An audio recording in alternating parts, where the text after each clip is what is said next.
much meditation is about emptying the mind of phenomena.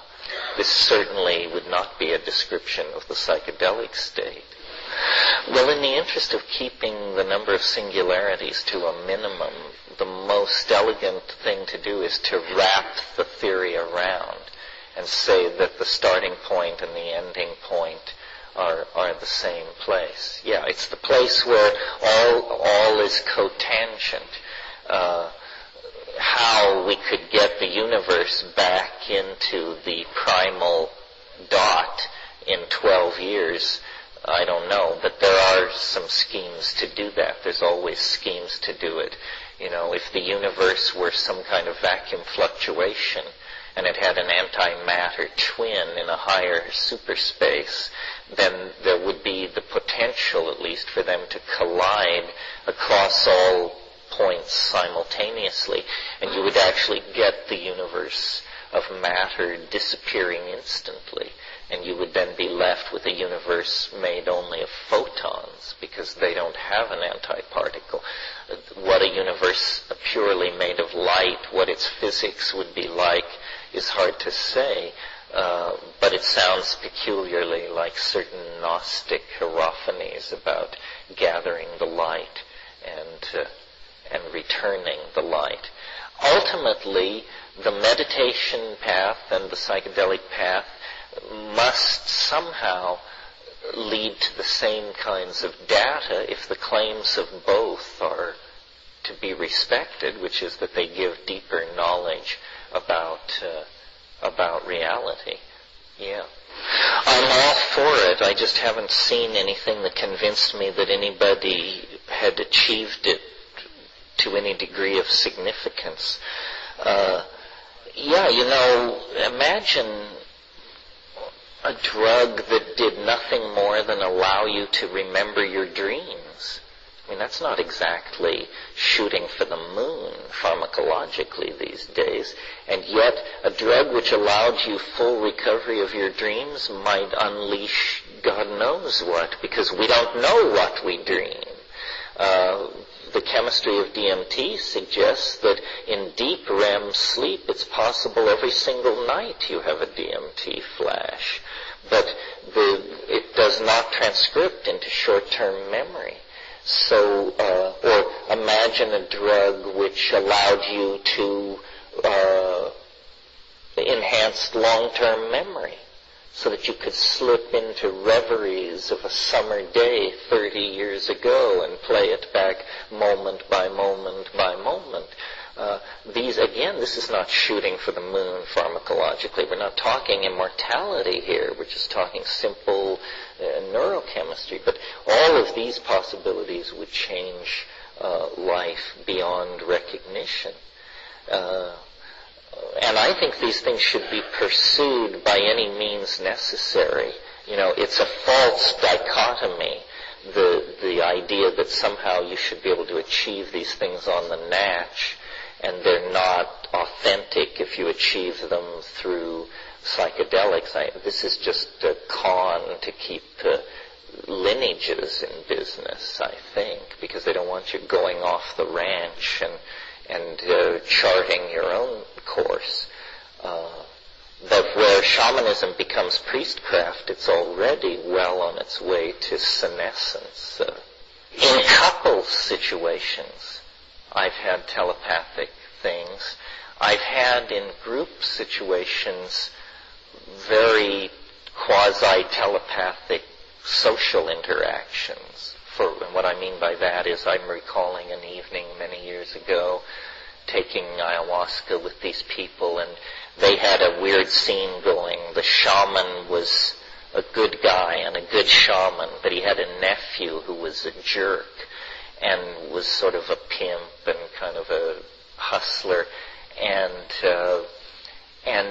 the shaman was singing with his three friends these ancient songs, and this guy was drunk on aguardiente, and he would sing against them.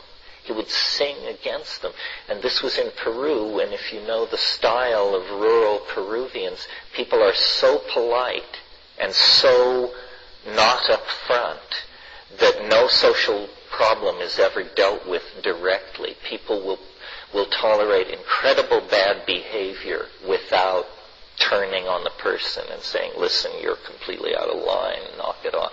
So 30 people, 30 Peruvian campesinos were witnessing this sing against, and the woman I was with at the time very much didn't like what was going on. And at the end of this nephew, the sobrino, at the end of his song of raucous interruption, I looked up just as he ended. The room was almost complete darkness. I looked up just as he ended.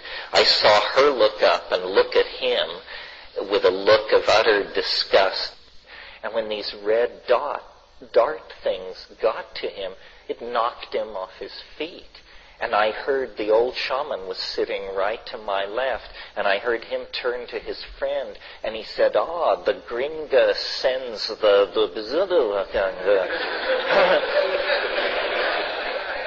and so it was like, wow. But, then ordinary reality immediately reasserts itself and moves forward. And there's no time to say, wait a minute, folks, something paranormal just happened here. I want to interview everybody, get your impression. It's never, when it's real, it's always caught up in the on-moving flow of events. Well, if you've taken, what you don't want to do is this is reasonable advice, too, I think. Where the problem area lies, people think it lies in taking too much. It lies in taking too little. Because if you take too little, you can resist it. You can struggle with it. And then it can turn into a real mess because you're afraid of it.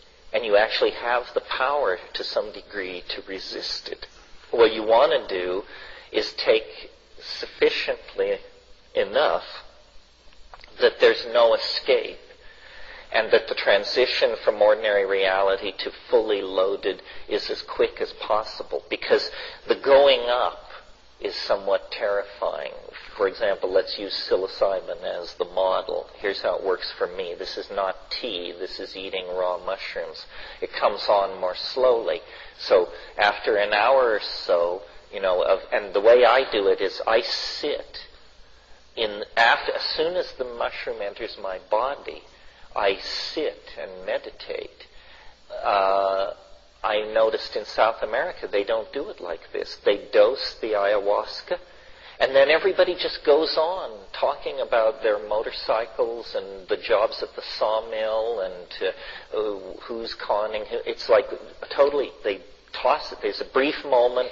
They pour, they toss it down, then they all go back to raving at each other about mundane life. And then 30 minutes later, on the dot, the shaman blows his whistle or shakes his shakyapa, his dry leaf bouquet, and everybody settles down, and it's like it comes on within 2 minutes. As soon as the guy starts singing, he just invokes it. The way I do it is I take the mushroom or the ayahuasca, and then I sit and I roll bombers, so I'll have them ready if I need them, and I just sit as I'm going to sit during the trip, and I've unplugged the telephone, and I've gotten everything squared away, and it begins to come on at about the 40-minute or the 60-minute mark, and there's sometimes some nausea as it comes on. And then I smoke a bomber or half a bomber. And then it catapults it into the full deployment of the thing where you just hang on. There's about a 25-minute period where your only job is to hang on. It builds. It's like watching an atomic explosion on the other side of 50 feet of absolutely clear crystal glass. I mean, you can't believe this is happening, quote unquote, in my mind. You have the feeling that everybody from Seattle to San Diego has just crawled under their desk as this thing tore past. But it's in your mind. And then there is the interaction with it, which moment to moment you are pretty coherent.